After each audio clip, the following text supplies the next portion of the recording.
بسم اللہ الرحمن الرحیم۔ شروع اللہ کے نام سے جو بڑا مہربان نہایت رحم کرنے والا ہے۔ خلیفہ ہارون رشید عباسی خاندان کا 5واں خلیفہ تھا۔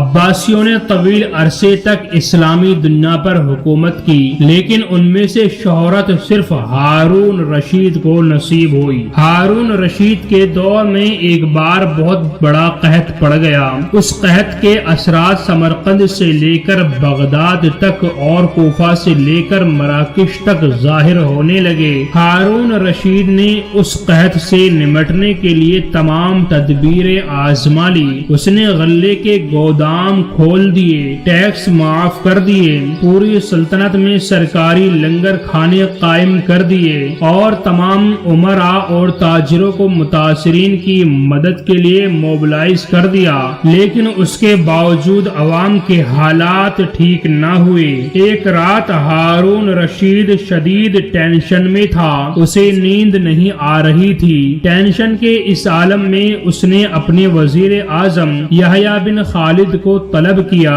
یحییٰ بن خالد ہارون رشید کا استاد بھی تھا، اس نے بچپن سے ہارون رشید کی تربیت کی تھی۔ ہارون رشید نے یحییٰ خالد سے کہا، استاد محترم، آپ مجھے کوئی ایسی کہانی، کوئی ایسی داستان سنائے جسے سن کر مجھے قرار آ جائے۔ یحییٰ بن خالد مسکرایا اور عرض کیا، بادشاہ سلامت، میں نے اللہ کے کسی نبی کی حیات طیبہ میں ایک داستان پڑھی تھی۔ یہ داستان مقدر، قسمت اور اللہ کی رضا کی سب سے بڑی اور شاندار تشریح ہے۔ آپ اگر اجازت دیں تو میں وہ داستان آپ کے سامنے دہرا دوں۔ بادشاہ نے بے چینی سے فرمایا، جی استاد محترم، فوراً فرمائیے، میری جان حلق میں اٹک رہی ہے۔ یحییٰ خالد نے عرض کیا، کسی جنگل میں ایک بندریا سفر کے لیے روانہ ہونے لگی۔ اس کا ایک بچہ تھا، وہ بچے کو ساتھ نہیں لے جا سکتی تھی، چنانچہ وہ شیر کے پاس گئی اور اس سے عرض کیا، جناب آپ جنگل کے بادشاہ ہیں، میں سفر پر روانہ ہونے لگی ہوں، میری خواہش ہے آپ میرے بچے کی حفاظت اپنے ذمے لے لیں۔ شیر نے حامی بھر لی۔ بندریا نے اپنا بچہ شیر کے حوالے کر دیا۔ شیر نے بچہ اپنے کندھے پر بٹھا لیا۔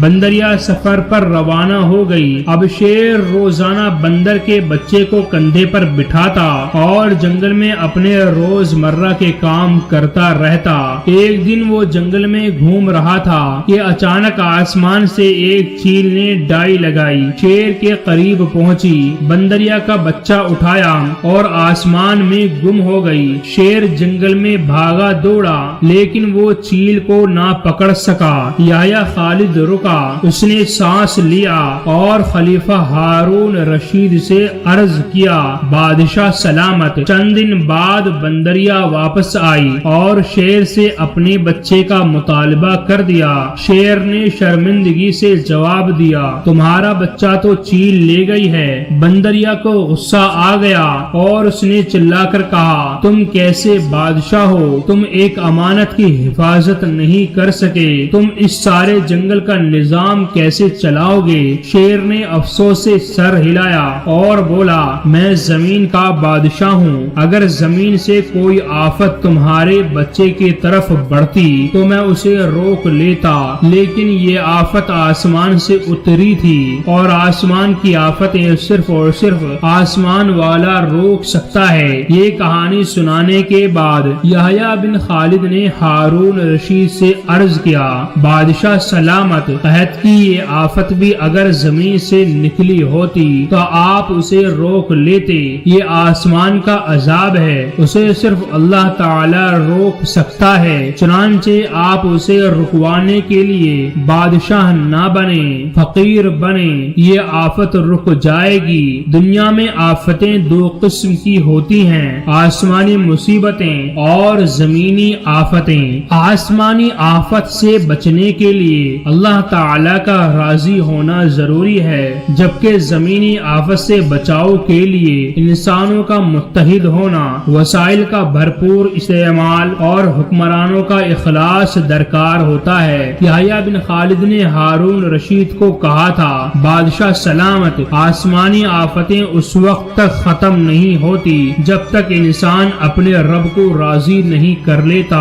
آپ اس آفت کا مقابلہ بادشاہ بن کر نہیں کر سکیں گے، چنانچہ آپ فقیر بن جائیں، اللہ کے حضور گر جائیں، اس سے توبہ کیجئے، اس سے مدد مانگیے۔ دنیا کے تمام مسائل اور ان کے حل کے درمیان صرف اتنا فاصلہ ہوتا ہے جتنا ماتھے اور جائے نماز میں ہوتا ہے، لیکن افسوس ہم اپنے مسائل کے حل کے لیے 7 سمندر پار تو جا سکتے ہیں، لیکن ماتھے اور جائے نماز کے درمیان موجود چند انچ کا فاصلہ طے نہیں کر سکتے۔